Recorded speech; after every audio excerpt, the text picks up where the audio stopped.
Nous voici arrivés au dernier volet de ce cycle consacré à la littérature juive moderne telle qu'elle s'est écrite en deux langues, l'hébreu et le yiddish. Pour ce dernier épisode, j'ai choisi deux figures majeures qui ont contribué à imposer la littérature juive dans le canon du XXe siècle. L'écrivain hébraïque Shmuel Yosef Agnon et l'écrivain yiddish Isaac Bashevis Singer. Pourquoi les avoir réunis tous les deux ? Eh bien tout simplement parce qu'ils écrivaient tous les deux dans une langue juive et ils ont tous les deux reçu le prix Nobel de littérature. D'autres prix Nobel maîtrisaient des langues juives comme Elias Canetti dont la langue maternelle était le judéo-espagnol ou Saul Bellow qui parlait couramment yiddish. Mais ceux-ci n'ont pas écrit dans ces langues. Canetti écrivait en allemand et Bellow en anglais. En 1966, le prix Nobel de littérature fut décerné à Shmuel Yosef Agnon.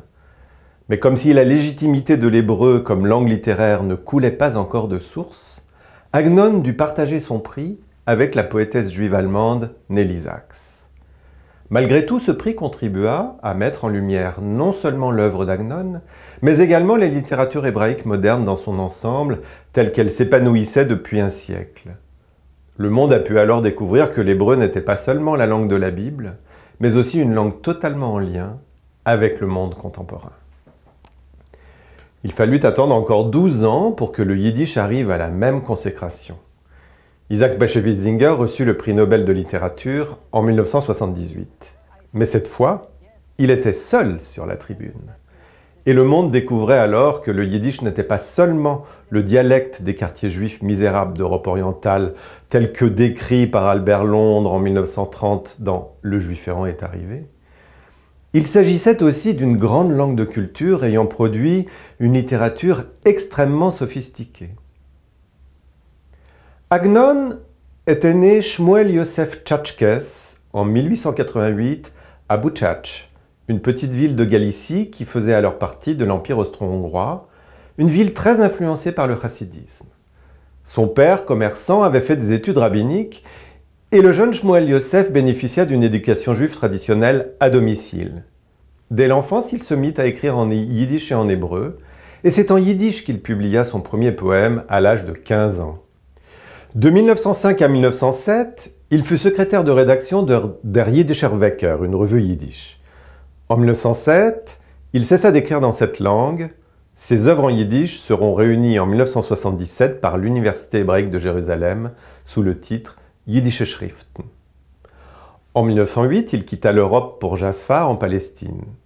Presque à la fin de sa vie, dans le discours qu'il prononça lors de l'obtention du prix Nobel, il déclara « Du fait de la catastrophe historique qui mena Titus de Rome à détruire Jérusalem et à exiler Israël de sa terre, je suis né dans une ville d'exil, mais je me suis toujours considéré comme étant né à Jérusalem. » Il finit par s'installer à Jérusalem en 1912, mais en 1913, un ami lui proposa de l'accompagner pour un voyage en Allemagne. Agnon accepta, l'ami rentra quelque temps plus tard en Palestine, mais Agnon resta en Allemagne. Il y passa toute la Première Guerre mondiale, il y rencontra sa future épouse Esther Marx, et il ne revint à Jérusalem qu'en 1924. En Allemagne, il se lia avec les intellectuels Martin Buber et Gershon Scholem, avec lesquels il resta en relation toute sa vie. Agnon s'était mis à écrire dès l'enfance et ses nouvelles furent rapidement publiées dans des revues. Mais en 1915, en Allemagne, il fit une rencontre qui eut une immense influence sur sa carrière. Par l'intermédiaire de Martin Buber, il fit la connaissance de l'homme d'affaires Shlomo Zalman Shoken, fervent sioniste, qui lui proposa de lui verser un salaire afin qu'il puisse se consacrer à l'écriture, ce qu'il fit en Allemagne, puis à Jérusalem après son retour en 1924. Toute l'œuvre d'Agnon fut publiée en hébreu par les éditions Shoken, créées sur mesure pour l'auteur. Elle est constituée de nombreuses nouvelles et de quelques chefs-d'œuvre romanesques comme Tmol Shilshom, publié en français sous le titre Le chien Balak, ou Sipur Pashut, que l'on peut lire en français sous le titre Une histoire toute simple. Dans un hébreu très empreint d'hébreu biblique et rabbinique, et donc dans une langue volontiers elliptique, Agnon cisèle avec une extrême délicatesse des histoires toutes simples, effectivement, qui se passent soit dans sa Galicie natale, soit dans sa Jérusalem d'adoption, Mais peu importe finalement le décor. De ces histoires émane le parfum des bourgades juives et du petit peuple. Le jury Nobel ne s'y est d'ailleurs pas trompé, puisqu'il lui a décerné le prix pour, je cite, « un art très spécifique de la narration reprenant des motifs de la vie du peuple juif ». Shmuel Yosef Agnon est mort en 1970 à Jérusalem. Sa maison du quartier de Talpiot, Beth Agnon, est à présent un musée à lui consacré et un lieu où sont organisées des rencontres littéraires. Je vous en conseille vivement la visite. Tout autre fut l'avis d'Isaac Bashevis Singer, et pourtant, le jury Nobel motiva sa décision en 1978 par ces mots. Pour son art narratif passionné, qui, puisant ses racines dans la tradition culturelle du judaïsme polonais, donne vie à la condition humaine de manière universelle. Et effectivement, tout comme Agnon, le focus qu'Isaac Bashevis Singer effectua sur le petit monde de la rue Krochmalna, pour reprendre le titre d'un de ses livres, nous renvoie à des problématiques largement partagées par l'espèce humaine. Yitzhak Singer est né à Leoncin, une bourgade de Pologne, en 1902, mais il grandit à Varsovie de 1907 à 1917. Il était le fils d'un rabbin chassidique et il reçut une éducation strictement religieuse. Il était né dans une famille de 4 enfants qui donna 2 autres écrivains à la littérature yiddish. L'aîné s'est fait connaître sous le nom d'Esther Kreitman et ne fut pas particulièrement reconnu de son vivant. Mais son frère, Israël Joshua Singer, de 9 ans plus âgé qu'Isaac, était l'un des écrivains les plus connus de son temps. Il fut en outre le mentor d'Isaac. C'est sous son influence qu'il coupa ses papillotes et abandonna son cafetan chassidique. C'est grâce à lui qu'il devint correcteur au magazine littéraire Literarische Blätter dans les années 1920 à Varsovie. Et c'est encore grâce à Israël Joshua, arrivé aux États-Unis en 1934, qu'Isaac émigra à son tour en 1935. Mais comme tout mentor, ce frère était assez écrasant. Ce n'est pas pour rien si Isaac prit un pseudonyme. Dans le monde yiddish, le nom de Singer était associé à Israël Joshua.